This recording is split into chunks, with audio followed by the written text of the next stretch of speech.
Good morning, good morning, good morning. Let me just twist my camera a bit. I think that's a bit better. Good morning. Welcome to this week's Monday Motivation. This is the weekly motivation that's designed to motivate your morning, your Monday, and even your week. And from what I'm hearing for some of you, sometimes it's even like the theme of your month. So thank you so much for watching, sharing, watching back on the replay, and just generally spreading the love and spreading the ripples far and wide. So if you're one of the regulars who watch and like to say hello, do say hi. Just type your comment in the post below. Even if you're watching this on the replay, even if you're watching this from outside of the UK where I'm streaming from, live from London, just put a little comment below, say hi, and then I love interacting with you too. And I promise you one thing, if you're a lurker and you love to watch these, but don't really like to get involved in the comments or anything else like that, that's fine.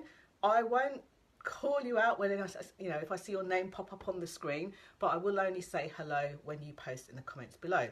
So like Lisa has done, who I know is based in the UK, she says, morning, like that. Well, she doesn't actually type like that. That's my interpretation of her morning. I imagine she does. I'm just going to take a sip of water because I sound really like I've smoked 100 cigarettes overnight or something. Which I can assure you I haven't done. Well. This morning's subject and this week's subject is a subject that's really close to my heart. And, you know, I would lie to you if I made out that there was some sort of life secret lesson that I've learned, and that once I've learned it and mastered it, that I bring it to you. When the truth is that this one, even for me, is prevalent, and you have to watch it. It's a sneaky little critter, and it's language. And today I'm going to talk about the language. It can sometimes stop us, quite frankly. And what's interesting about language is that people focus on like the outcome of the language more than what happens. So one of the things that I hear, you know, the people that I work really closely with will tell me, oh, you know, I say but now I stop saying that. I say the word yet, or I say the word and. Well, just because you're changing what comes out of your mouth doesn't get to the root cause. And this is a reason why I wanted to talk about the language piece today, the linguistics, if you like, of our lives and how we can stop ourselves. Because in fact, by the time it even enters as a thought into our head, you know, the word, let's take the word but as an example, which, you know, many coaches, many people in personal development will tell you is a bad word, which is not actually true. I just said it myself. The word but normally means that if you've said something before the but, you could be in some way either negating that, or you can be saying, I've just said this thing, stop here. Now listen to what I'm going to say. So sometimes it takes the energy away from the sentence that you've just said. But the most important thing to know about language, whether you think it or whether you actually verbalise and say it, even if you record it on something like a video or a Facebook Live, or you're a speaker, when you say, when the language, by the time it gets to your head as a thought, it's like showing you your own root cause. Lisa's saying, I changed but to and yesterday. Now, isn't that coincidental synchronicity? So here's what I'm going to do is I'm going to talk about a couple of different words that we use, time permitting, because I don't want this to be, you know, a big stealer of your time, but I do want it to make a difference to how you motivate yourself this week, today, this morning, and moving forward. And I'm also going to talk about the cures to the language piece. So one of the things that I will talk about is that it's great to notice it. You can change it. The thing is, all the language does is show you the root cause of what's going on. And that's what's actually important. Knowing if you're saying particular phrases, or any of the particular phrases that I'm going to come up with now, if you're saying any of those, it just shows that there's something more for you to look at. It doesn't mean it's good. It doesn't mean it's bad. It doesn't mean it's right. It doesn't mean it's wrong. It just shows you that there's something under the surface that most likely you've subconsciously not been aware of. So whether like Lisa, it's a common thing. I know a lot of my American friends do this. So I'm going to talk to you today about this and, they say, well, they put the and in but the feeling is a but. And that's what I want you to pay more attention to. Hey, Faye, good morning all, she says. So thank you for watching. Okay, let's get into this language piece so that I can share what I have prepared for today. Now, where did this come from? Over the last few days, I actually spent time at a conference. It was a conference that I actually wanted to go to in the flesh, and for various different logistic reasons, couldn't go to the conference. And I was gutted. And I had in my head, I need to still make sure that I'm at this conference without being there. And by massive synchronicities, they decided at the very last minute to live stream the conference, which isn't something they normally do. So I had the pleasure of being able to attend the conference from the beauty of my own home, which was in America, which meant that I was starting at about midday and finishing at 2 o'clock in the morning sometimes. But it was totally worth it. See, but now let me demonstrate in action what that but does and means. So I was telling you all about I was getting up late and I was going to bed late, but the but there, the root cause of that but there is all of that didn't matter. I could have had to get up at 2 in the morning and go to bed at 7 in the afternoon. The but meant for me that didn't matter. I don't worry about what I said before that. The but came to say, this is what's important. And it's the same if you find yourself saying, and funnily enough, but wasn't a word that I was going to cover. But as I've said it so many times, but, I'm going to talk about it because it's real life stuff. This is not smoke and mirrors. This is real life. One of the things that happens after the word but is, it's like, this is a bit to take seriously. So here's how it plays out. Pretend that you're one of my coaching clients and we're having a conversation and you say, I want to get promoted at work. I want to get promoted at work. I know that I'm more skilled than the boss, than my team, than my peers. But the only problem is, and then you start listing over all the reasons why you can't. The but in that instance is around what you believe to be true. So I'm more talented, I know I can do this, I've done it in 2 months before, this time it's taken me 2 years, but here's what I believe. Everything that comes out after that is, here's what I believe. Here's what I believe to be true.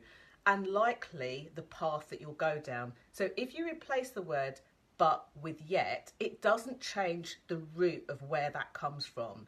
It still means that you believe everything to be true after that sentence.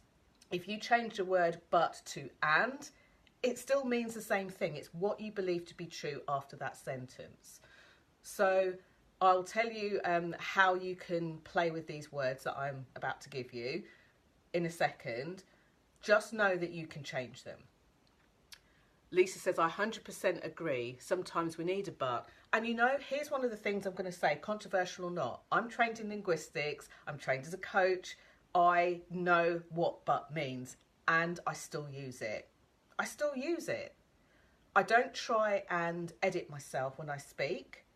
The but is showing that there is a but and it needs to be expressed, not forced down and pretended to be dressed up as a but dressed up as an and or a yet. Hey, good morning. Good morning, Alan. Saying good morning to everybody. So let's get into the words and the language that stops us. It's interesting. Just this weekend, in fact, no, I'm going to come back to that word. I'm going to say that till last. So one is try. It's so interesting that people will say, are you going to the party on Saturday? Oh, I'll try. From the minute the word try escapes our lips, even enters our mind, it means that for whatever reason, we're not fully committed into it. Again, this is not about good or bad, right or wrong. This is merely showing us that we're not fully committed. Yeah, I want to go to the party, but might mean I need to get a babysitter. Might mean, oh gosh, it's only 2 days notice. I don't know whether I'll be able to make it. Might be, oh, that DJ's playing. I'm not sure that I'm really into that music. Or that so-and-so's going, not really wanting to go with them. Does that make sense? If it makes sense, give me a thumbs up or a love heart. Think about a time where you were told about something, and for whatever reason you weren't fully bought into it in your head, you weren't fully up for it. Maybe somebody's invited you to a dinner party, to a party, invited you to go out somewhere, to go and eat with friends or anything else like that, and you found yourself saying, I'll try and see what I can do. The try in that instance is all about the I'll think about it, but I'm not fully committed to it. It could be I'm not fully committed to it yet, but for whatever reason, you're not fully committed to it. There was another but. Too many possible jokes. So Mix-a-Lot springs to mind. Lisa, are you trying to make me get... Oops, I just hit the door there with my heavy water bottle. Are you trying to make me get the giggles at 7 a.m? Yes, that song does spring into mind, and I will get it out of my mind and continue with the Facebook Live. So here's the thing. When you find yourself saying you'll try to do something, here's what I don't want you to do. I don't want you to make it good or bad, right or wrong. What I do want you to do is just to notice what the try is about, because it means that it's in your head and you're going to logically try and work something out before you commit yourself to saying, I'm 100% in. This doesn't mean that you have to say yes to everything. Try is a really, really important word. It's a really important word because it shows you where you're fully in and where you're not. So I'll think about it, but I won't commit is what try says. And if you want to write some of these down, maybe you haven't got a pen and paper, maybe you're on your way to work, as many of you are, or getting started into your day, walking the dogs, taking the kids to school, getting the kids ready, getting yourselves ready, then do click the little arrow at the top of this video. There's a couple of things you could do. One will just say save the video, so it means you can come back to it. Then there'll be a little arrow if you're looking from your computer desktop. If you click on it, you can save it that way. And you can just share it. And if you share it to yourself in a message, share it with your friends on your timeline. You never know who might need to use this, whether they've got an important meeting, an appraisal, a catch up with a friend, a problem that they're stuck on. These language things will really, really help people. They're language patterns. So try will normally mean I'll think about it, but for whatever reason, I'm not committed to it yet, or you're not committed to it yet. There's another phrase that I heard Marianne Williamson talk about actually last week, and I thought that is such a corker of a phrase. I sometimes will have calls with people who are considering whether to move their visibility forward, whether to take their presentations to another level, whether they want to actually sell their services, how serious are they about getting into a specific thing. And during the course of that conversation, we'll normally talk about where the person's stuck, what specifically is holding them back, or what exactly is stopping them. And they'll talk about something, and just as they've kind of got it all off their chest, they feel better, then they'll say, you know what, I'll just see what happens. I'll just see what happens is one of the easiest ways for us, for you, for me, to take the responsibility away from ourselves and put it on to someone else, something else, just something else. I'll see what happens means that we kind of check out of the game. We tell ourselves, you know what, I'm just going to leave it out there to see if circumstances change, to see if somebody else has changed, to see if the environment changes, to see if something else changes other than me. And this is why it's so important. Faye's complaining that I do it to her all the time, and what she means by that is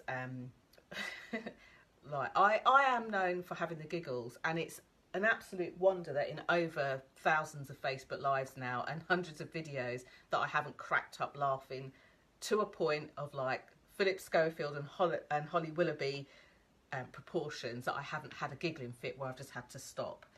So that's what Faye's talking about. I do get the giggles. Things tickle me, and sometimes they're really strange things that tickle me, which some of my friends will attest to as well. So anyway, back to what I was saying. So if you find yourself saying, I'll see what happens, I see what happens is a way that you take the responsibility away from yourself. In fact, you give the responsibility to somebody else. You don't take responsibility for yourself. And remembering that the word responsibility is your ability to respond. It could be your ability to respond to a situation, your ability to respond to something in the present. And when you say, I'll see what happens, you then have decided that you're going to give that responsibility to somebody else. Not my problem, let's see what happens. Make sense? If that makes sense, give me a thumbs up or a love heart, just so that I know whether you're watching this actually live or on the replay. Give us a thumbs up so I know that it makes sense. And let me know how useful this is for you. One of the ways you can start to put this into play is to think about one specific scenario where maybe you've been stuck. What that actually means is it might mean that you felt like you've been procrastinating on something. You've been putting something off. You've maybe even been putting up with something. Sorry, I've got a big message on my screen that I needed to get rid of.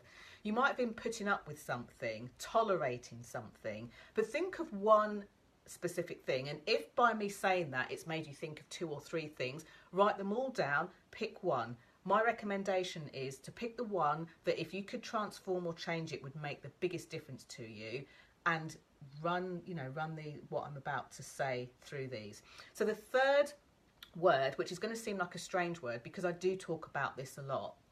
I talk about deciding to do things, making a decision. Everything starts with a decision. You're deciding to increase your visibility. You're deciding to raise your profile. You're deciding to get more speaking gigs. You're deciding to do more video. You're deciding to be more consistent. You're deciding I am successful and I'm going to be even more successful for whatever that means for you. So this weekend at the conference, there was a comment that was made by somebody and I thought, oh my gosh, how true. This could be just a little bit of a blocker, a stopper, and we think we're moving ourselves forward, but actually we're stopping ourselves. And specifically for me watching this, I think that I can sometimes inadvertently stop myself with this one word, and the word is decision. For those of you that have watched many of my lives or in my Facebook groups or even have been a client of mine, you would have seen me, hi Chantal, you would have seen me flapping my gums, as I say, around making a decision, deciding to do this, making the decision to do something and moving forward. And here's the light bulb moment that is kind of half the press that I got over the last few days. Making a decision is a great place to be, but forget making a decision is a great place to be. Here's what's important. When you decide to do something, it normally comes from this headspace. And sometimes it makes the decision even more painful. It means that you're toing and froing, backwards and forwarding and everything else. You might be making a decision. Let's say that you're making a decision on your health and well-being. There's something that you've really wanted to do and you go away to decide about it. When you go away and decide about it, yes, you are picking and selecting to do that. But what actually is happening is you're using a part of your brain that can make you decide yes or no. And I hope this is making sense. And if it is making sense, give me a love heart. If it's not making sense, can you give me a shocked face, just so that I can go deeper if I need to, because I really want you to get this. It was such a huge light bulb moment for me over the weekend that I simply wanted to share it with you. So we go into life thinking we need to make a decision about our health and well-being. You know, I want to drink more water. I want to be more healthier. I am deciding that I'm going to be drinking more water is from a very great headspace and can sometimes take us out. And here's why. Because when we're deciding in our head, it means that we're forcing the decision to be made on usually our current circumstances. Rather than the vision that we're going towards, it can be made on our current circumstances. So that could be, do I go and buy a really nice dinner or do I wait until the weekend? When you decide to do something like that, you're deciding from your head, and usually you'll decide on your current circumstances. Do I have the money? Do I have the willpower or the motivation? And it will stop you from deciding from the vision. I deserve to eat this meal, so I am going to do this thing. So here's how you transform the word decision. You take the word decision and turn it into choose or choice. So instead of deciding to drink more water and then beating yourself up about it when, oh, I went through the day and today I didn't drink as much water as I wanted to, I choose to drink more water carries a different energy. Now, I just want you, like, if you're at the train station and you can't say this out loud, kind of mutter it under your breath. Just think of the thing that you would like to do and say, I decide to do that thing. So I decide to drink more water, and then say, I choose to drink more water. And this is going to sound a very strange Derren Brown thing to say, but do hold and bear with me. When you say, I decide to drink more water versus I choose to drink more water, notice like the energy of how that actually feels saying it. Use water as an example if it makes it easier. I decide to drink more water versus I choose to drink more water. One of those will feel significantly easier. Even if you don't know where you're going to get the water from, even if you don't know how much of it you're going to drink right now, even if you don't know whether it's going to be hot or cold water, even if you don't know whether you're going to add cucumber and lemon slices to it or leave it as plain water, even if you don't know whether it's going to be sparkling water or still water, when you say, I choose, how soft it feels inside, how like it takes the brakes and the pressure off. So I really invite you, despite my previous Facebook Lives about deciding to do something, and it's a question that I ask people and it's still a valid question and a valid word, not making it wrong. Instead of saying decide, try choose. Lisa's saying choose does feel much softer and more nourishing. It does, doesn't it? It just feels juicy. So I experimented with this. There's something that I want to do, and I had made the decision in my head, I'm going to do this. I'm going to find a way to make this particular thing happen. And when I heard the difference between decide and choose, and when I said to myself, I choose to do ABC, the difference it made was phenomenal. What was really interesting was my mind started to open up with different possibilities. I started to get creative as to how I can make this happen. Even though I didn't have the how there and then, the bizarre synchronicities that happened, things dropped into place, things came in and opportunities came in that will move me closer to it. So you don't have to have it all mapped out, figured out and planned out to the nth degree. I like to have a plan as a framework so that I know where I am now and where I'm heading towards. I also like to leave gaps for those little modern day miracles, those synchronicities. However, if I don't, that's a posh but, isn't it? However, if I don't have at least an idea of where I want to go to, the time scale I want to go to it in or by, and what it will mean for me when I choose to do that, then it just ends up being a pipe dream. It ends up being a, oh well, I'll see what happens. So Deborah says, a choose resonates more. Decide feels like it comes from my head and choose feels like it comes from my heart. Deborah Small, I could not have said that any better than you have just put that on the screen. So thank you. It's so true. One is from the head and one is from the heart. And just because it's from the heart doesn't negate it, doesn't mean it's any less than. And if you are one of my audience who works in like a corporate space, maybe you're a senior executive, maybe you're the person that mans the whole of the European department or division, or you have got a very senior role, this stuff is equally as important, even more so important on two counts. It's important for you because it puts you as the true leader in command of yourself. And it also has you as the very strong captain of the ship when you use it with your teams, with your peers, with your board, and with those other people as well. So don't be under any illusion that this is just airy-fairy fluffy stuff. I see people like magically transform in front of my eyes, from thinking they can't do a thing to all of a sudden going forward and choosing to do something. So I really urge you, those three words, so in reverse order, try, normally thinks that you'll think about it, but you're not fully committed for whatever reason. I'll see what happens normally means that you're giving the responsibility to someone else, something else, a different environment, but you're not standing in your own power, if you like. You're not standing in your own decision to take responsibility of that. And responsibility is your ability to respond. And decision, as Deborah rightly said, it is very heady.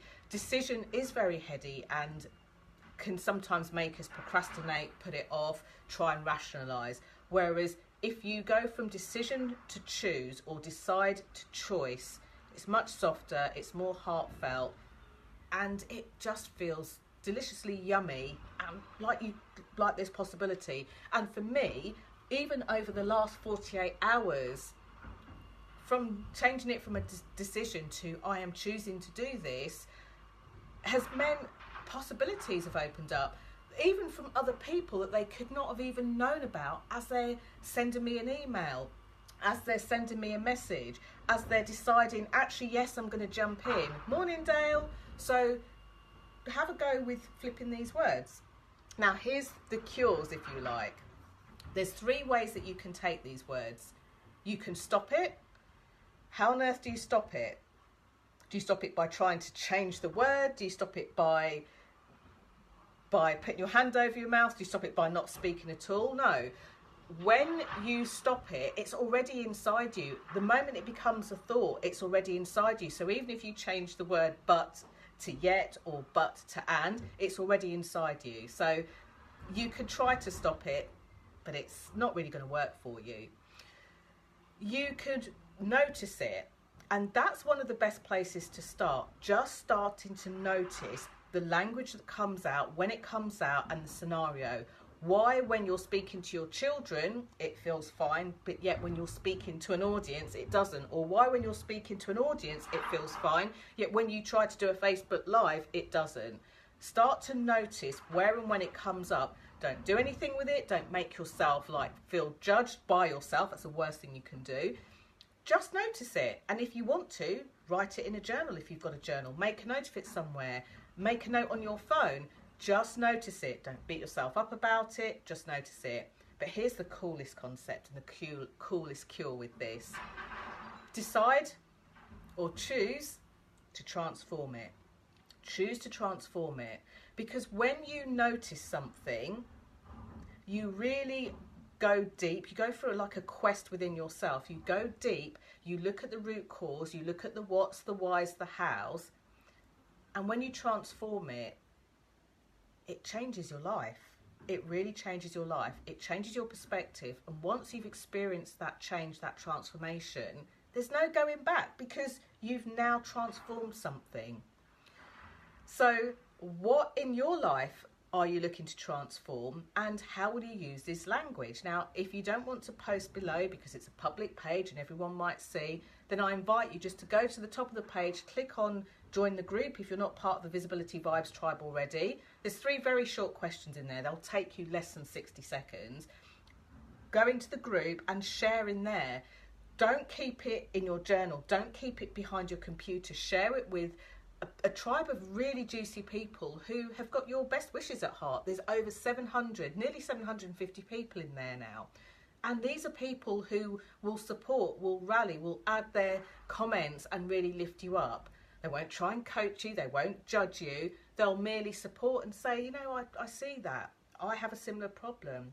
Or that's where you're at. Here's what I do. So I'd love you to join the Visibility Vibes tribe. Monday's a day for Monday motivation. So if there's something motivating that you've got, whether it's a Facebook Live, whether it's a post, please do go in and share whatever that content is in there. My only request is, please don't share it from other places. Go in and do something that's just for that space and just for that group. So thank you so much for watching. I did see a whole load of comments go by, so let me make sure I haven't missed the comments. So I'm saying a big hi to Deborah, and thank you for that lovely nugget. Big hi to Lisa, big hi to Chantel and Faye, who said non-committal language puts me off, but then I do it too. Absolutely. And sometimes, here's the thing, we're so practiced at going into the reasons why we can't do a thing that we go on automatic pilot. And this is why the first thing to do is, rather than trying to stop anything, is just to notice it. Here's one thing that I see a lot of coaches do. Don't go out in the world and notice it on everybody else and not yourself. Start with yourself first. The classic, put your oxygen mask on. Start with yourself first, and then go out into the world with their permission. So if I'm having a conversation with somebody, I don't expect them to say, Jenny, you said but 5 times, unless of course I've given them permission and said, look, just notice how many times I say try or but or something else like that. And that's what I pay my coach to do. That's what I pay my mentors to do. So take these lovely nuggets and notice them on yourself, transform them within yourself, get the experiences for yourself. And by all means, for those of you who do have coaching clients, then play the game with them too, because it will really transform how you see things and what you do. Dale says, I focus on my healing, saying I've healed my fractures. I notice my language a lot. Yes, and that's no surprise, Dale, because you're a linguistic person too, and you help people to write that down. So thank you so much for watching. If there's anything else that you want to know, by all means, type in the comments below. I do watch the comments. I coach on Mondays and I do watch the comments in between too.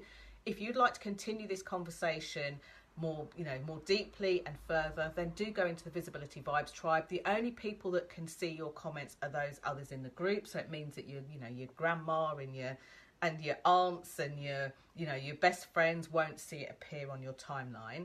And then one more thing. If you're sick and tired of trying to do this by yourself, I have an offer that's about to expire where you and I can coach privately, bite-sized coaching privately.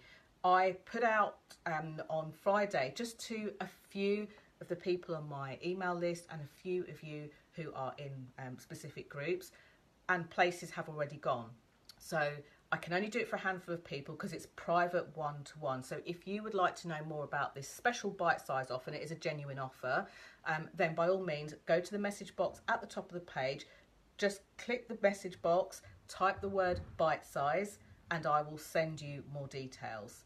So if that's something that appeals to you, you want some one-on-one time, you're sick and tired of trying to do it yourself, cut your own hair and you're getting stuck at the back, or you're not progressing as far forward as quickly as you would like to, you can travel alone or we can do it together, you and I. It's not a group program, it's something that I've designed for you. Go to the message button at the top, click message and just send the word bite size and I will send you more details. Most of all, mind your language, as the 70s sitcom used to say. Have a look, notice what's coming up, and I'm so looking forward to hearing your antidotes, your light bulb moments, your stop its, your notices it, your decisions that change from the head into the heart as a choice. Thank you so much for watching. I'm so excited to see what unfolds for you this week and the magic of the Magic Monday motivation. Lots of love. Bye for now.